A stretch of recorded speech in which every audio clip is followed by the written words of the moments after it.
hay que ser muy consciente, cuando uno escribe un libro, tiene que tener una gran modestia, es decir, saber que tu primer libro no va a ser bueno y que el segundo tampoco, y que el tercero quizás un poquito mejor, y que quizás ya el cuarto y hasta no llegas al quinto no te afianzas, tardas un tiempo en curtirte. ¿Qué es lo que mejoras? Pues mejoras la capacidad de poder visionar toda la historia en su conjunto y no perderte.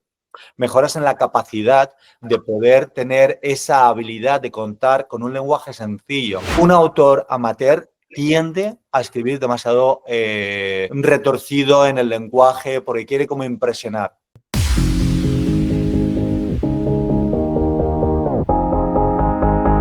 Hola, JJ Fernández. Buenas tardes, encantada en tenerte aquí en este canal de Triunfa con tu libro. ¿Cómo estás? Muy bien, gracias Ana y buenas tardes a ti y gracias por tenerme aquí, por dejarme pasar por tu podcast. Bueno, tú eres valenciano, creo que has vivido gran parte de tu vida fuera, pero antes de nada, antes de hablar un poquito de lo que has vivido fuera y demás, dinos cuándo te convertiste en escritor. Buena pregunta. A ver, eso fue un juego, lo de escribir, porque yo siempre he sido un lector compulsivo toda mi vida. Siempre me ha gustado mucho leer desde que era muy, muy joven. Y bueno, pues un día me dio por... Yo soy más de thriller, entonces yo me acuerdo que leía muchísimo de thriller, la época del Código Da Vinci, todos estos La chica del tren. Entonces, pues me dio por escribir una historia, tenía muy claro una imagen al final de la historia y entonces pues empezó como un juego donde yo todos los días pues escribía un poquito, pero vamos, no pensaba en ser escritor como tal, no era simplemente pues un juego, era, no sé, todo el día trabajaba, volvía a casa y digamos que era pues mi hobby, disfrutaba muchísimo. Entonces lo que empezó siendo pues, como te he dicho, un juego empezó a convertirse más en algo más rutinario, todos los días más una necesidad, una pasión. Y bueno, a día de hoy cuando me preguntan sobre qué es, pues para mí más que una pasión es una obsesión. Es decir, yo no concibo vivir mi vida sin poder escribir. Así de simple. ¿Y eso fue hace aproximadamente cuántos años? Pues eso empezó, supongo, ¿Años? sí, yo creo que en el 2015 puede ser, estamos a 2024, y sí, yo creo que hace 10 años que empecé a jugar un poco con las letras, ¿no? 2017, porque yo tardé como un par de años hasta publicar el primer libro, Una muerte imperfecta, y pasé pues 2 años, pero bueno, cuando empecé a escribir esa historia, yo en mi cabeza no pensaba, voy a escribir y voy a publicar. Eso no estaba en ese momento en mi cabeza. Sí, sí, o sea que bueno, es relativamente reciente, o sea, no son tantos años. Tú has vivido muchos años fuera, ¿no? De España y creo que vives fuera. Sí, a ver, yo me fui muy joven de España. Yo por eso he vivido más años fuera de España que dentro. Viví en Dinamarca, donde yo pues estudié allí. Mis estudios académicos son de la Universidad de Copenhague y pasé muchos años, como unos 10 años, y a partir de ahí, bueno, pues tomé una decisión de volver y me fui a Inglaterra. Entonces, aquí vivo a las afueras de Londres, los últimos que llevo ya por lo menos 14, 15 años, 16 años fuera. Mucho tiempo. Sí, sí. La verdad es que sí. Ya. ¿Cómo has vivido, por las fechas en las que estamos, todo el tema de la Dana en tu tierra desde allí? Pues muy duro, porque mi familia es justamente uno de los pueblos. ¿De cuál? Entonces, Torrent es el pueblo, entonces está a unos kilómetros de Paiporta, que es la zona cero, y de hecho yo no sabía nada de mi familia, ¿no? Llamé a mi hermano mayor, luego estamos incomunicados, yo veo un anuncio, es decir, me pasa un compañero escritor y dice, fíjate lo que pasa en España. Entonces me metí, vi España, pero vi Valencia, y de Valencia empecé a reconocer mi propio pueblo. Digo, esto es surrealista. Entonces llamé a mi madre, llamé a mi hermana, llamé a mi sobrino, a la novia de mi sobrino, vamos, llamé a toda la familia y nadie cogía el teléfono. Mi hermano mayor me dijo, bueno, es que no sabemos nada todavía. Fueron unas horas bastante angustiosas. Terrible. Afortunadamente, por lo que estás, por la cara que tienes, todo en tu caso al final fue bien, ¿no? No ha habido ninguna desgracia, sobre todo Afortunadamente no, porque ellos viven en la parte de arriba. Entonces esto fue el barranco, que fue lo que se inundó y lo que provocó la destrucción que hubo en los pueblos. Entonces toda mi familia estaba afortunadamente aparte. Pero sí, creo que mi tío sí que tuvo problemas. Él vive en Aldaya, en otro pueblo, y él sí que tuvo, porque vive en una casa baja, ¿no? Pero sí, bastante, bueno, y lo que queda, ¿no? Porque ya no es lo que pasase en ese momento, sino ahora esa gente cómo se mueve en la vida, ¿no? Cómo sigue hacia adelante. Muy duro, la verdad, muy duro, sí. No, muy duro, durísimo, durísimo. Yo casualmente he estado con mis hijas este fin de semana pasado y Sí, la verdad que, sobre todo, queda muchísimo por hacer, no por las calles, que ya están, no hay tanto barro, pero sí en las viviendas dentro, ¿no? sí. Bueno, vamos a centrarnos entonces en tu faceta de escritor. ¿Tú eres escritor las 24 horas del día? Sí, yo ¿Sí? estoy obsesionado con la escritura, 24 horas. Yo soy escritor de thriller de misterio. Entonces, estoy continuamente pensando cómo puedo mejorar la escena, cómo puedo llegar a ese final, cómo puedo sorprender a los lectores. Yo escribo en series, entonces siempre para mí es, cada libro que publico, pues es un reto en sí, que es que mejore el otro, y lectores que me van siguiendo que se sorprendan con las historias que estoy contando, ¿no? Porque de alguna forma ya como que quiero que se sorprendan, me escriban lectores. Además, esto yo creo que es un tópico, un cliché que se dice muchas veces, pero es cierto, que te escribe y dice, esta noche no he dormido, quería ver cómo terminaba la historia. Y a mí, para mí, es el mayor halago que me digan que no han dormido esa noche, que ahora sí no tienen que irse a trabajar y han dormido pocas horas porque querían saber cómo terminaba la historia. Para mí eso es un gozo, ¿no? Saber eso. Claro, como decías eso, que es ya una obsesión, ¿no? Más que un trabajo. Pero tú lo combinas con algún otro trabajo, tu labor de escritor. Bueno, yo he decidido combinar dos cosas. Yo trabajo en educación toda mi vida, soy profesor. Entonces lo que hago es trabajar unos días en la escuela y el resto lo dedico a la escritura. Podría elegir dedicarme completamente a la escritura porque tengo suficiente número de lectores, pero me gusta tener un poco, como decir, los huevos en dos Sí, sitios diferentes, ¿no? sí, sí. Por lo menos, como tú has mencionado al principio de la entrevista, es muy reciente y bueno, son unos años en los que va muy bien y que cada año va mejorando y que cada año tengo más ventas y más lectores, pero siempre, bueno, pues me permite el espacio de tiempo que tengo pues para seguir publicando de una forma asidua.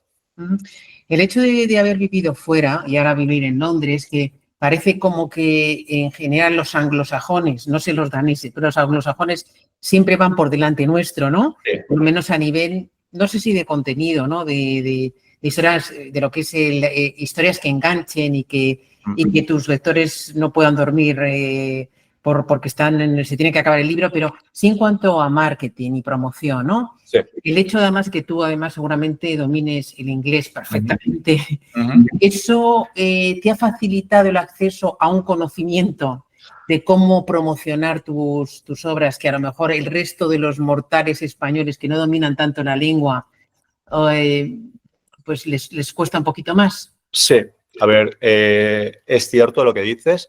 Yo, como he dicho, soy un lector compulsivo.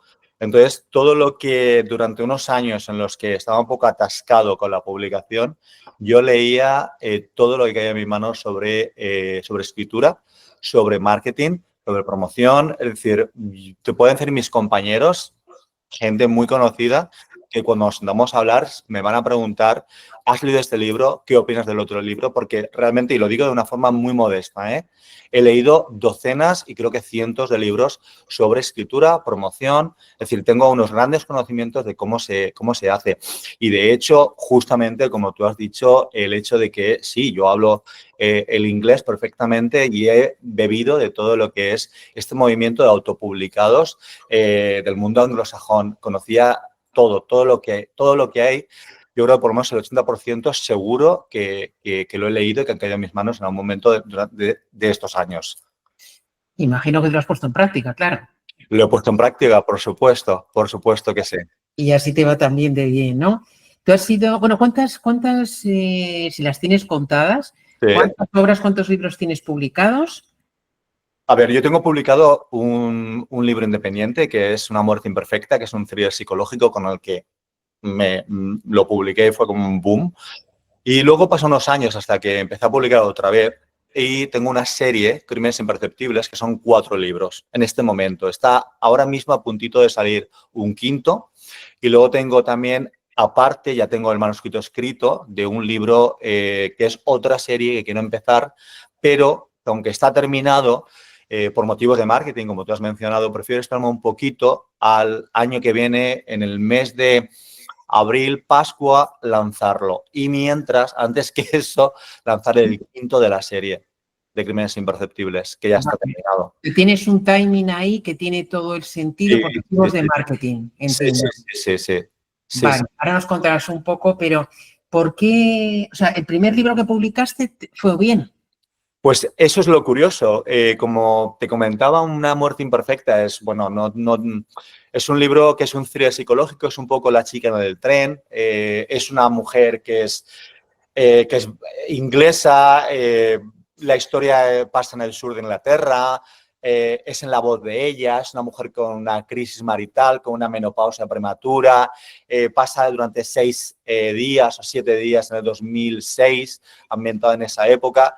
Y yo no pensé que fuera a tener el éxito que tuvo para un escritor primerizo. Es decir, eso hay que ser muy consciente. Cuando uno escribe un libro, tiene que tener una gran modestia de saber, es decir, saber que tu primer libro no va a ser bueno y que el segundo tampoco, y que el tercero quizás un poquito mejor, y que quizás ya el cuarto, y hasta no ya al quinto no te afianzas. Pero yo tuve, por lo que sea, yo creo que fue multifactorial el éxito que tuvo ese libro cuando lo publico, porque yo no conozco a nadie en España tampoco.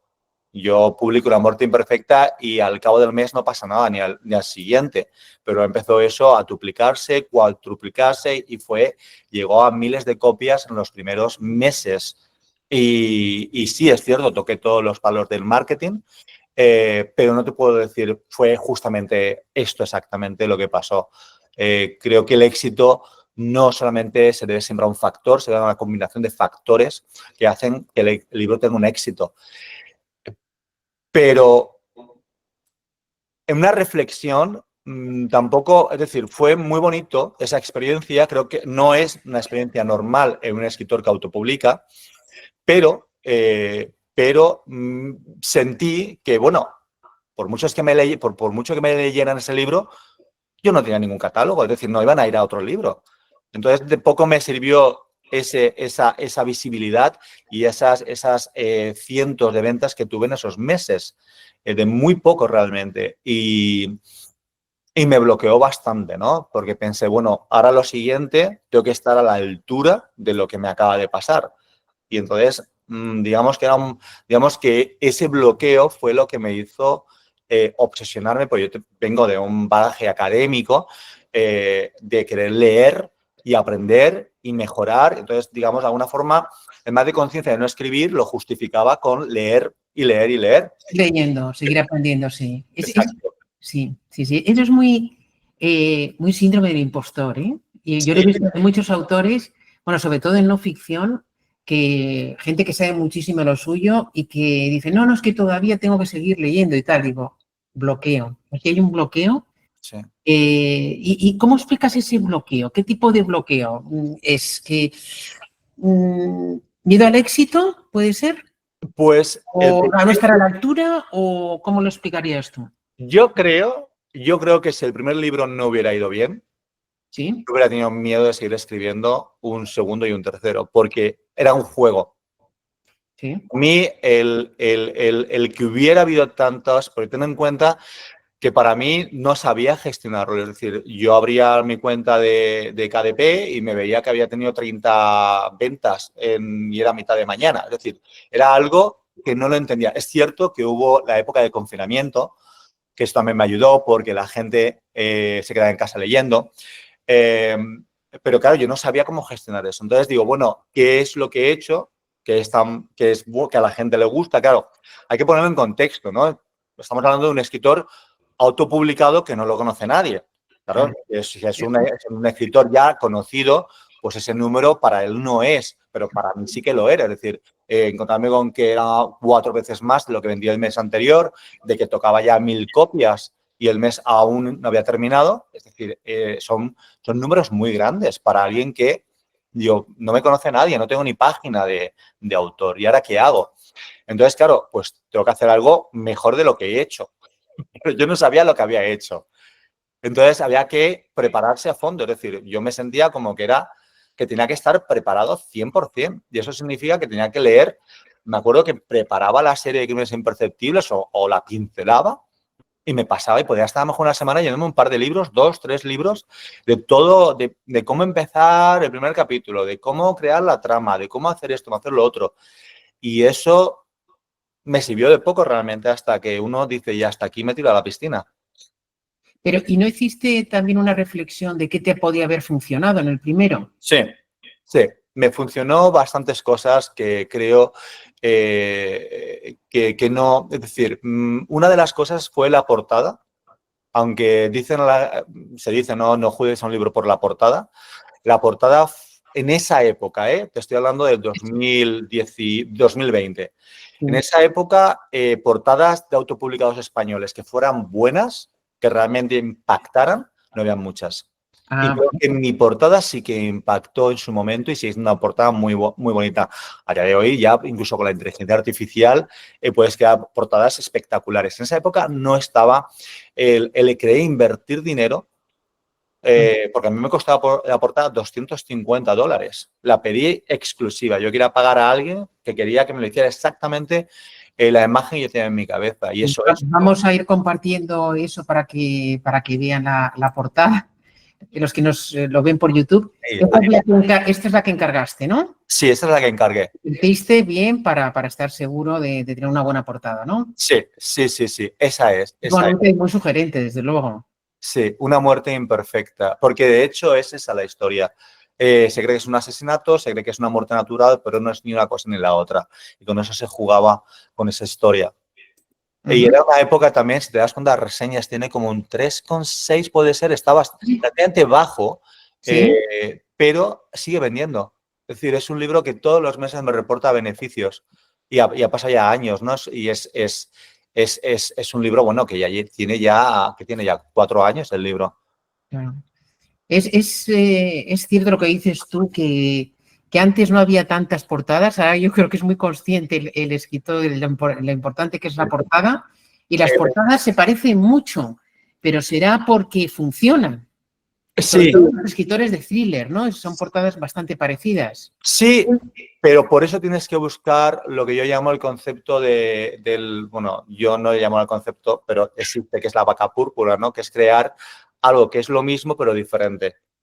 Entonces, no sé si conoces La Vaca Púrpura, escrito por uno de los. Vale. Bueno, pues con la serie Crímenes Imperceptibles hice eso. Si te fijas en la portada viene a ser un poco lo mismo de siempre, con, digamos, ese personaje que está de espaldas, colores primarios o muy pocos colores, pero yo me arriesgué y hice una portada que fuera blanco y negro con un color dominante primario. En este caso, el primero era el rojo. Mira, ahí lo tienes, ¿ves? Y si te das cuenta son más llamativos. Ahora mismo está entre los 100 primeros de Kindle, el primero. Sí, este está más vendido en su categoría. Hoy estaba el número 62, que ya es, con la cantidad, tú que sabes tanto, lo has estudiado tanto, que ya sé que no es un dato publicado, ¿cuántos libros calculas que hay publicados? No sé si decirte, especificarte en español o en general.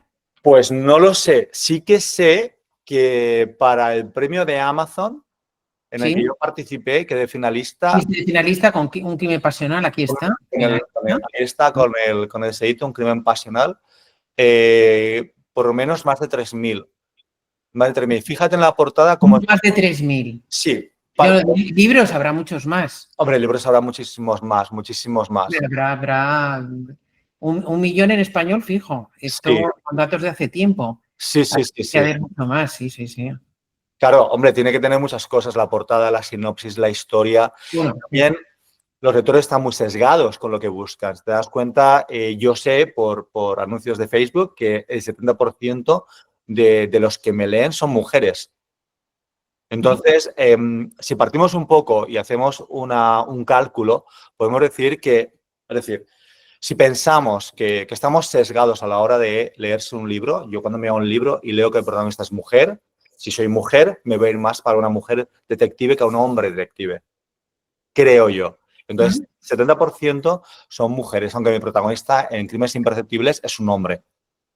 Entonces, yo creo que las mujeres que leen thriller, que han leído mucho thriller, se suelen ir a historias que no han leído antes y por eso son más críticas con la historia que leen. Es decir, si te lees thriller más a menudo, como es decir, te lees un thriller de vez en cuando, te vas a ir a leerte a lo mejor, pues no sé, con una mujer como protagonista. Pienso yo, eso es mi teoría, es una opinión muy personal. Pero creo que cuando ya has leído bastante, siempre vas a buscar historias más diferentes, más innovadoras y te vas a ir a personajes también masculinos. No quiero decir que no lean hombres, ¿vale? Pero realmente tienes esa tendencia. O si, por ejemplo, vives en Londres y de repente la historia transcurre en Londres, seguro que te vas a ir a leer esa porque tienes ese sesgo, ¿no?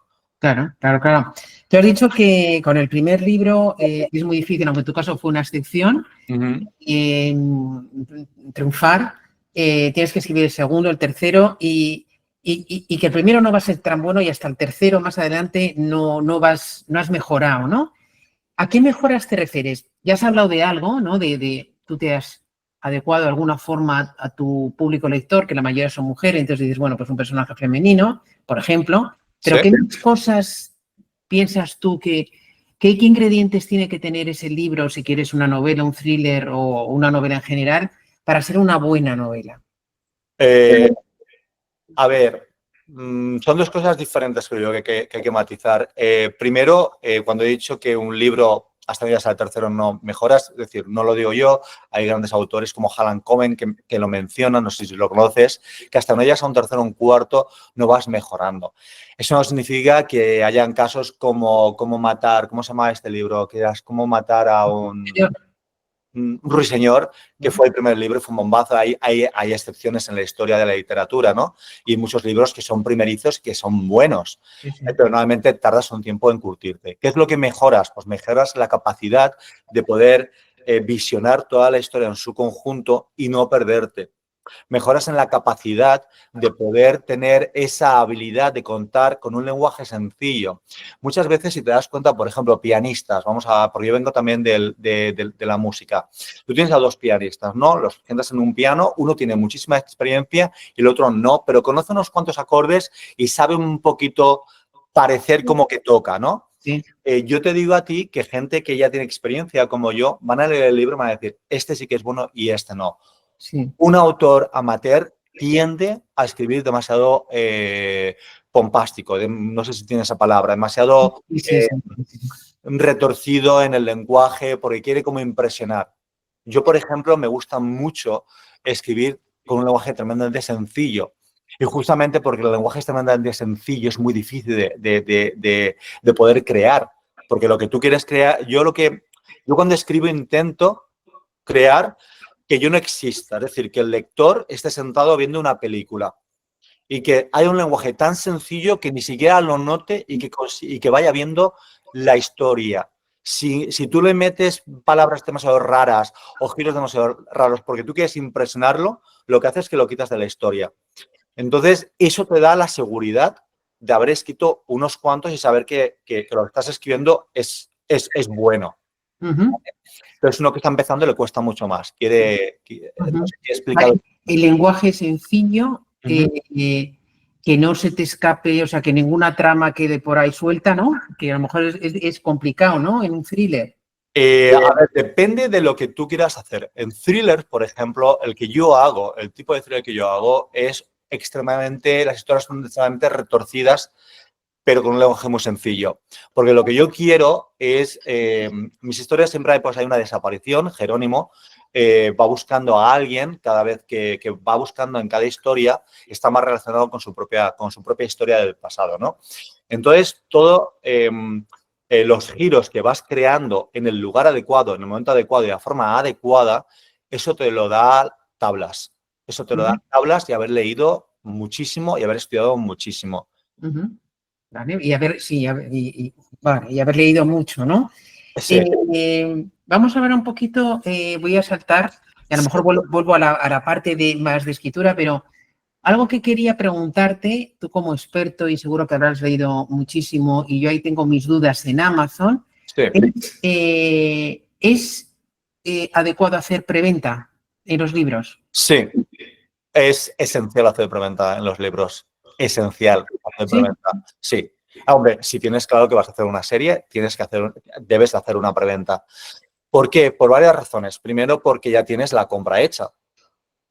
Ya tienes a alguien que te va a comprar que te quiere leer, ¿vale? Lo puedes poner un poquito más barato. Es decir, yo las preventas normalmente las tengo a 2,69.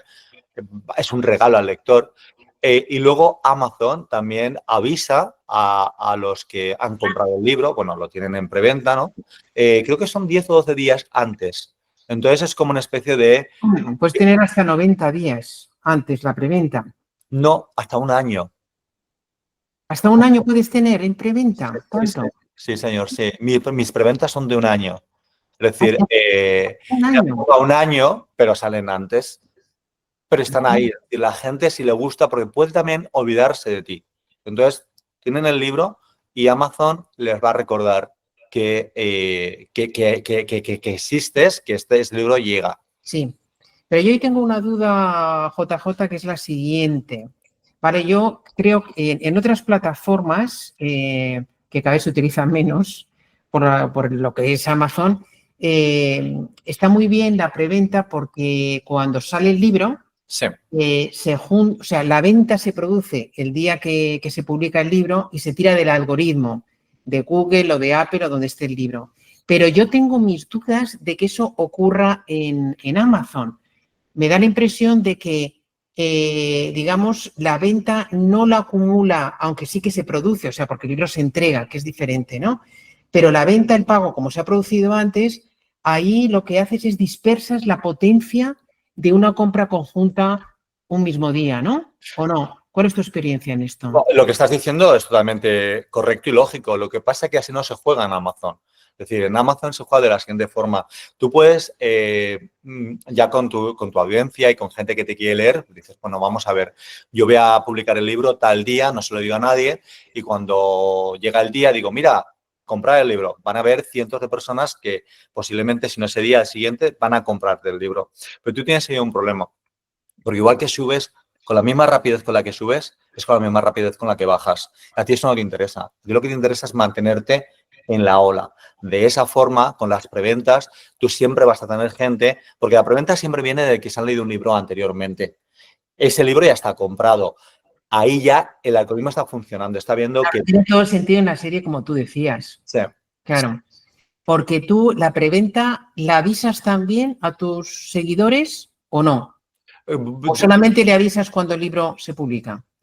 Hay diferentes formas. Yo, por ejemplo, te cuento cómo lo hago yo. Yo tiene un enlace al final del libro que se están leyendo. Si te ha gustado la historia de Jerónimo, porque mi protagonista se llama Jerónimo, aquí tienes el libro 3, aquí tienes el libro 4 y aquí tienes la sinopsis de lo que vas a leer si te interesa. Entonces ellos, porque ten en cuenta que leerse un libro es un viaje emocional. Yo lo veo de esta forma, ¿vale? Es un viaje emocional. Sí. Entonces, mis libros tienen una carga extrema de emoción, de escenas tremendamente... decir, yo baso siempre en un personaje ordinario, que puede ser tú, puede ser yo, en situaciones extraordinarias y cómo reaccionaría, ¿no? No estoy buscando héroes como policías o detectives, simplemente que es alguien de la calle. Entonces, cuando se leen el libro, intento que tengan una emoción y un mensaje, ¿no?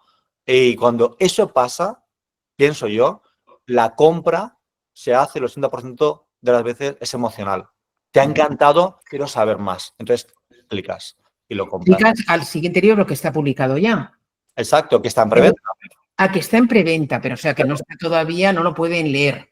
Bueno, no, obviamente está al final el enlace con la preventa. Saben que tal fecha va a salir.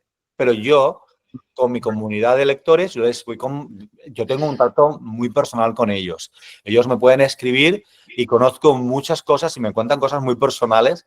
Lectores que ya me conocen de años, y cuando fui finalista del premio Amazon, yo creo que se alegraron más que yo. Muchos me estuvieron escribiendo, tenía docenas de correos que responder. Bueno, lo que estaba diciendo es, tú le dices a ellos, no, mira, la preventa es para abril, pero que sepáis que va a salir en enero. Y luego les mandas unos capítulos, les mandas unas fotos. Ellos intentas hacer ¿cómo se llama en español? Un engagement.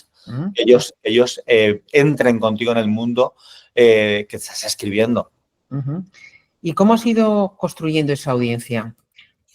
Pues esa audiencia se construye primero con mucho respeto. Yo creo que tienes que tener muy claro que el lector no tiene tiempo, y si te va a leer a ti, lo tienes que cuidar, y lo tienes que cuidar mucho.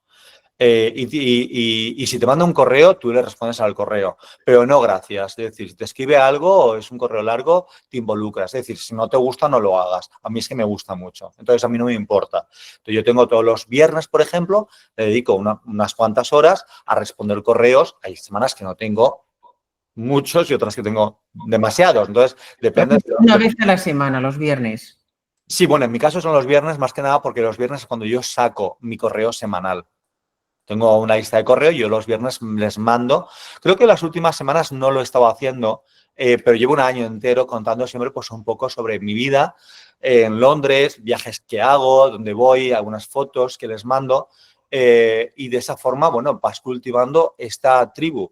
Se llama tribu, no sé cómo suena en español, pero digamos esta gente, estos lectores. Entonces, para responderte es con mucho respeto y siempre, siempre el producto que tú les des tiene que ser un producto muy bueno. Yo no voy a publicar nada que personalmente yo no lo leería.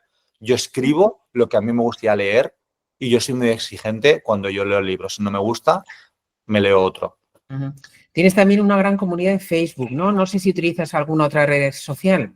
Pues tengo Instagram. Lo que pasa, yo creo que Instagram es un poco más para otro tipo de género, quizás más de romántica, no lo sé, no lo sé. Tampoco lo voy buscando, ¿no? Está ahí, quien quiera que se apunte. Yo dejo el enlace y pues sí, que tendré casi 1000 lectores en mi grupo de lectores. Entonces ellos entran, hablan pues del libro que se acaban de leer, que les ha gustado.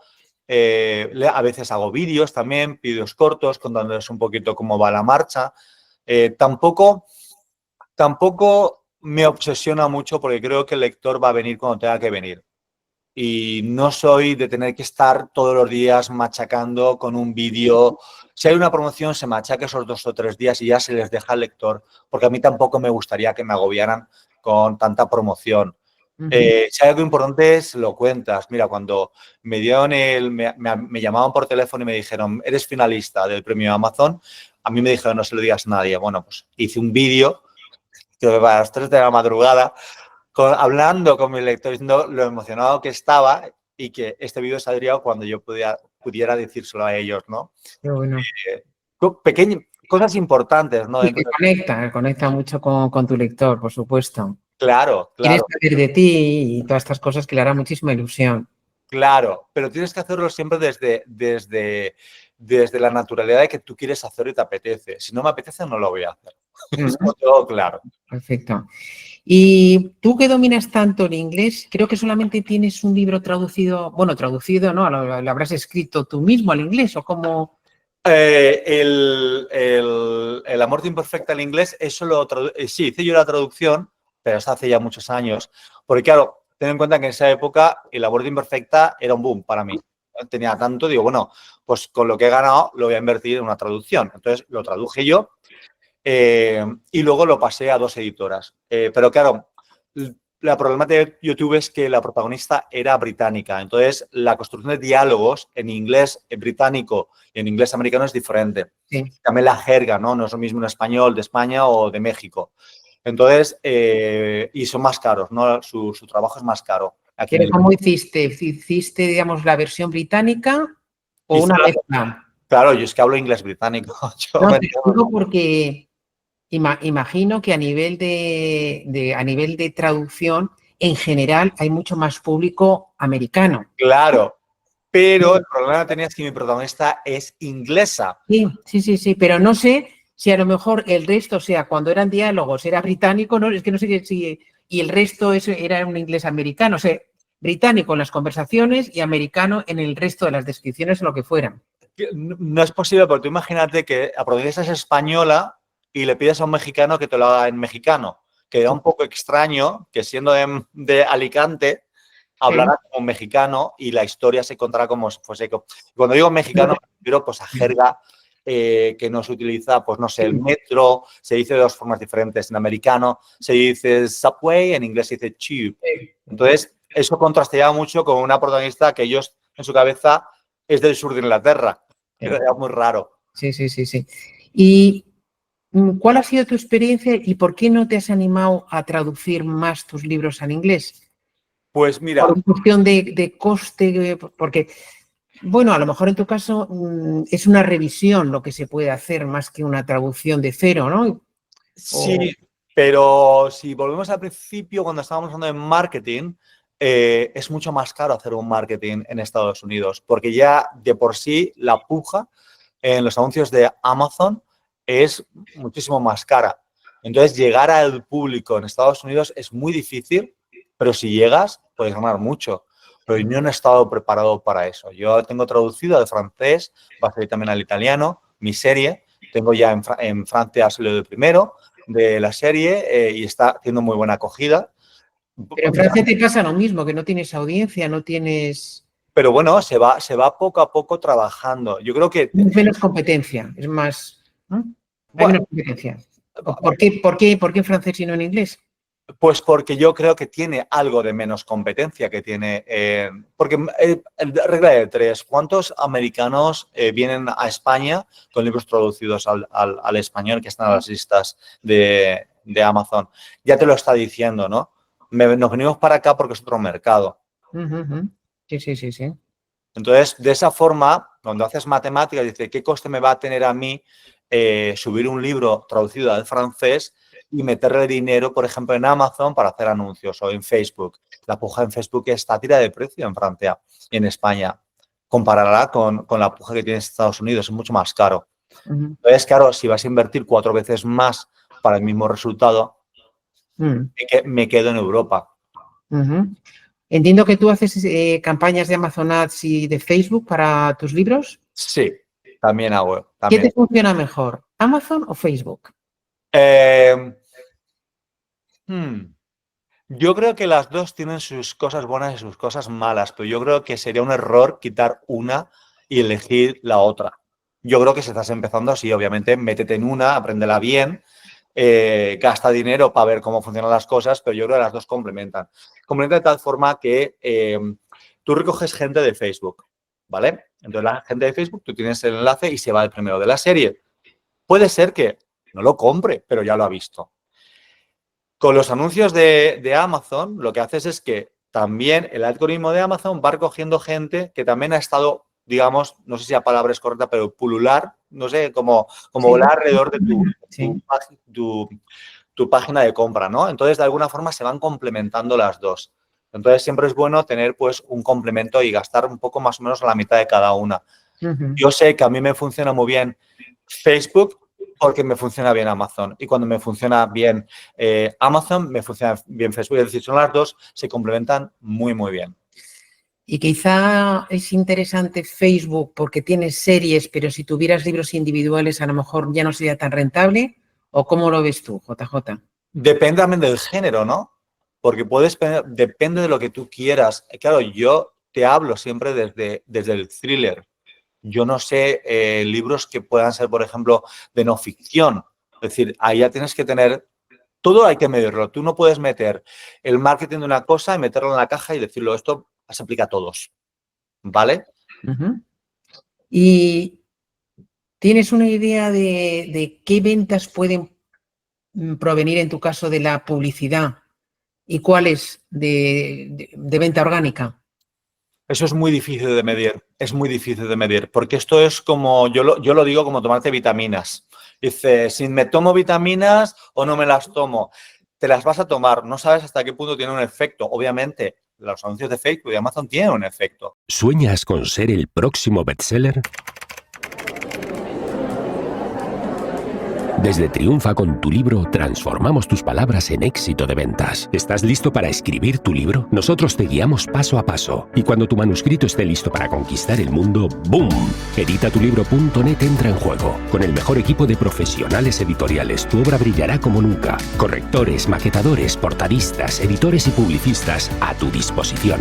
No dejes que tu libro sea uno más en la estantería. Hazlo resplandecer.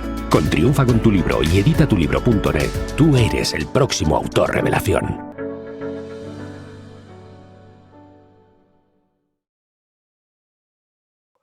Pero es muy difícil de poder medir. Lo que sí que sabes es que si los quitas, es como, digamos que la parte orgánica no es suficiente. Es decir, todo va en conjunto. Tienes un poquito de anuncios, un poquito de anuncio de Facebook, de Amazon, orgánico porque te van conociendo y todo se va complementando. Yo creo que el éxito siempre hay que verlo de una forma multifactorial y saber cómo manejarlo todo poco a poco, creando tu casa. ¿Y qué porcentaje más o menos de tiempo le puedes dedicar a escribir? ¿Y qué porcentaje a lo que es promoción, publicidad y atención a tu audiencia? Vale, primero quiero decir, yo creo que soy el único, te voy a decir, yo no trabajo, por ejemplo, con metas, yo trabajo con estándares, ¿vale? Y te puedo dar unos ejemplos para que veas la forma en la que yo pienso cuando preparo mi trabajo. Mira, hay muchos autores y posiblemente los has entrevistado, ¿no? Que dicen, mi meta es hacer mil palabras todos los días, ¿no? Entonces, 1000 palabras todos los días y haces las matemáticas, en 2 meses tienes un libro, ¿no? Yo las metas, desde hace ya casi, por lo menos 8 meses, he dejado de utilizar metas per se. Yo lo que trabajo son con estándares. Entonces, por ejemplo, si la meta son 1000 palabras, ¿vale? La vida no es así de simple, es blanco y negro. Tú no vas a hacer siempre 1000 palabras. Entonces, yo, ya lo he hecho en su momento, cuando me hacía un crimen pasional, yo me ponía de marca por 2500 palabras, ¿no? Entonces, ¿qué pasa? Que había días que no llegaba a esas 2500 palabras. Entonces, me frustraba mucho. Entonces, si vamos a hacer números 1000, pero haces 800 un día, 600 otro, vas a pensar que tú ya no eres bueno porque no has conseguido la meta. La meta siempre es un blanco y negro, es un final. Yo lo que hago son estándares. Entonces, el estándar para mí es que me voy a sentar en esa silla 4 horas para escribir. Y en esas 4 horas no va a haber móviles, no va a haber Facebook, no va a haber llamadas, no va a haber nada. Entonces, yo sé que ese es el estándar que yo tengo que tener conmigo como escritor. Y a partir de ahí puede ser que un día salgan 3000 palabras, otro día va a ser 1000. Pero mi meta, per se, de conseguir un número específico, no lo hago. Entonces, para responder a tu pregunta... Pero bueno, tu meta no es un número de palabras, pero sí un número de horas al día. Exacto. Pero claro, ahí lo tienes. Tú imagínate, como yo lo veo, ¿no? Que tú dices, voy a hacer 1000 palabras. Y un día haces 1000 palabras en 30 minutos. Lo dejas y dices, bueno, mañana voy a hacer otras 1000 palabras. Pero ¿qué pasa? Que al día siguiente, en 2 horas no consigues esas 1000 palabras. Haces 800. Y cuando llegas al 5.º día que no llegas a esas 1000 palabras, que es lo que yo también hacía, es que tú escribes lo que sea para conseguir esas 1000 palabras. Sí. ¿Qué problema tienes ahí? Que luego cuando vas a hacer revisión has perdido el tiempo de haber escrito cosas que no te sirven y que luego te tienes que quitar y te quita muchísimo tiempo. Entonces yo hago, mira, yo por ejemplo voy al gimnasio, ¿vale? Sí. Todos los días. Por lo menos en verano voy 5. Cuando estoy en el colegio iré 3 días fijos. Hay veces que voy 4. Más que nada por no hacerme daño en algún músculo o lo que sea. Pero el ejemplo es el siguiente. Montas una cinta, ¿vale? Y dices, mira, yo voy a hacer todos los días 5 kilómetros. El cuerpo, hay días que no puedes hacer 5 kilómetros, que vas a hacer 4. Ese día es un mal día para ti, o por lo menos para mí, porque no he conseguido mi meta. Ahora bien, si yo me digo a mí, ¿qué es lo que yo hago? Vas a hacer 30 minutos en cinta, ¿vale? Por ponerte un ejemplo. Hago más, pero vamos a decir, te hago 30 minutos en cinta. Voy a hacer lo que pueda en esa cinta 30 minutos. Me puede apetecer más o me puede apetecer menos, pero el estándar son esos 30 minutos en la cinta. Hay días que voy a superar los 5 kilómetros, otros días que voy a llegar a 4, pero eso no va a ser el fin del día. Es decir, no va a ser un problema, porque mi estándar es que me voy a levantar por las mañanas muy temprano para conseguir mi estándar. Es un hábito, es un proceso, un progreso más que una finalidad. Así lo veo yo. Vale, entonces tú dedicas 4 horas, ¿no? Al día. Sí, le dedico. ¿De lunes a viernes o de lunes a sábado o de lunes a domingo? Depende, porque yo tengo la fortuna de, como soy profe, pues tengo también muchas semanas de vacaciones. No quiero decir muy alto, porque enseguida salta gente, ¿no? Pero esa es la realidad. Entonces, cuando yo estoy de vacaciones, pues lo que hago es que casi todos los días hago 4 fijo por las mañanas y luego llevo el tema de marketing. Después, ¿cuánto tiempo te puede llevar? ¿O ya varías? ¿Tú te has fijado también, igual que te fijas para escribir un tiempo, te lo fijas para el marketing y para atender a tu audiencia? Sí que ¿Qué me lo tiempo le dedicas? Pues le dedico, depende también de la época, ¿vale? No te quiero evitar la respuesta, pero te quiero matizar que depende de la época, porque hay épocas en las que tengo que hacer promoción, con lo cual me lleva más tiempo preparar imágenes o escribir correos, pero yo le dedico los jueves, le tengo que dedicar 3 horas al marketing, los viernes 1, el domingo son 2, entonces tengo como una rutina, pero varía, depende de la época en la que yo estoy con mi trabajo. Uh-huh. Y JJ, para ella un poquito terminando la entrevista, con la experiencia que tú tienes, con lo que te has formado, con lo que lo has aplicado, con el éxito que has tenido con tus libros, y además esto es una bola de nieve que va más, danos un par de consejos que no sean muy evidentes, que no lo hayamos escuchado en muchos sitios, para los escritores que estén ahora, bueno, pues como cuando tú empezaste, ¿no?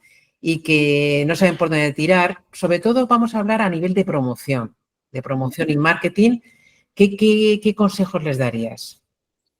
En promoción y marketing, yo les diría primero que busquen una audiencia y que esa audiencia no la van a tener de un día para otro, que esa audiencia hay que cultivarla. Entonces, el consejo que yo les daría, que no desesperen, es decir, que no se pongan metas per se, pero que trabajen con estándares, que es como creo que es la forma de trabajo. Es decir, es ese hábito, igual que yo hago 4 horas, tú te puedes poner un estándar de 1 hora y saber que en esa hora eres honesto contigo mismo y no vas a tener un móvil encendido, no te va a molestar nadie y vas a estar ahí día sí y día también para conseguir esa meta. Eso una. El otro consejo es persistencia, es decir, tú tienes que convertir esto en algo que tú realmente lo desees y que te guste y que te sientas cómodo. Si no, esto es como ponerse a dieta una semana, sí, pero si luego a la semana siguiente vas a comer mal, de poco te va a servir esa semana de dieta. Uh-huh. Sí, absolutamente. Muy bien, JJ, pues para finalizar te voy a hacer 2 preguntas que suelo hacer a todos los entrevistados. No sé si te las he pasado o no, si no te va a pillar un poquito así de improviso. Y una es, ¿a qué persona me recomendarías entrevistar para este podcast? ¿Ok? ¿Vale? Dime. Sí, no, dime tú. A ver, has entrevistado a muchísima gente, creo yo. Gente que yo conozco y que estoy muy cercano a ellos. Pero yo creo que a lo mejor, estaba yo pensando que podía a lo mejor Luis Santamaría, que yo sé que lo has entrevistado en algún momento. Sí. No sé, le he entrevistado, ha ido a nuestros eventos, o sea, un fenómeno. Es un fenómeno, lo conozco bien, hemos colaborado juntos y yo creo que a lo mejor puede ser interesante porque han pasado ya unos años, ¿no? Él ganó el premio literario. Sí. 21 y creo que puede ser interesante ver esa evolución en estos años. Ya, vale, lo anoto. No sé si lo he entrevistado, yo creo que le entrevisté sí solamente una vez y es muy bonito el vínculo que yo creo que tenéis en España los autores, o al menos algunos autores de thrillers bastante exitosos, que hacéis bastante piña, y yo me imagino que en esos momentos a lo mejor también bajos, ¿no? Que pasáis los escritores y que necesitas un poco de motivación, pues tener algún compañero que puedas acudir, o no sé, ¿tú qué haces en esos momentos que, pues cuando eso, no te viene la inspiración, estás un poco desesperado porque en esas 4 horas no te sale algo, estás bloqueado, o yo qué sé, o un día que estás cansado, ¿dónde acudes para Primero, y sí, obviamente la gente que me rodea, con la que me comunico, yo primero me pregunto si he cumplido mi estándar. Y si lo he cumplido, no me tengo que sentir mal por ello, porque no haya completado ese número de palabras, porque el estándar está ahí, el hábito está ahí. Un día que me aburra no me ha pasado. Entonces no te puedo decir que yo haya un día que me aburra y que no, todos los días me tengo esa energía, afortunadamente toco madera, de trabajar. Pero obviamente sí, lo puedes comentar con compañeros. Y otra cosa también es que lo intento dejar un poco aparcado. Lo dejo para observarlo durante un tiempo. Puedo ir, a lo mejor corro un rato, que me ayuda mucho a hacer deporte. Y luego veo si es tan importante. Al día siguiente las cosas no son tan importantes como tú creías que eran ese mismo día, ¿no?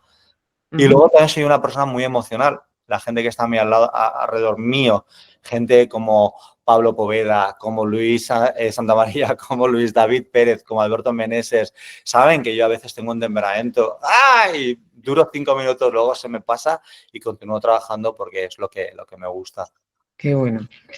¿Y cómo te ves en un futuro? O sea, ¿qué te gustaría, ponte dentro de 15, 20 años, te gustaría seguir con series de... O sea, ¿lo has pensado o no? Lo importante, yo creo que cuando te haces más mayor, ¿no? Y esto para gente más joven, porque yo ya no tengo ni 20 ni 30 y ya estoy tocando casi los 50. Yo diría que hacer lo que te gusta en la vida es muy importante. Y yo hago lo que me gusta, a mí me hace muy feliz. Entonces, dentro de 15 o 20 años voy a seguir haciendo lo que a mí me hace feliz. Creo que es importante hacer lo que uno realmente siente pasión. Y para mí es una pasión. Entonces, es algo que sí, yo también vengo de la música en su momento, de la educación, que yo disfruto mucho dando clases. Llevo así muchísimos años. ¿Te quedas clase, JJ?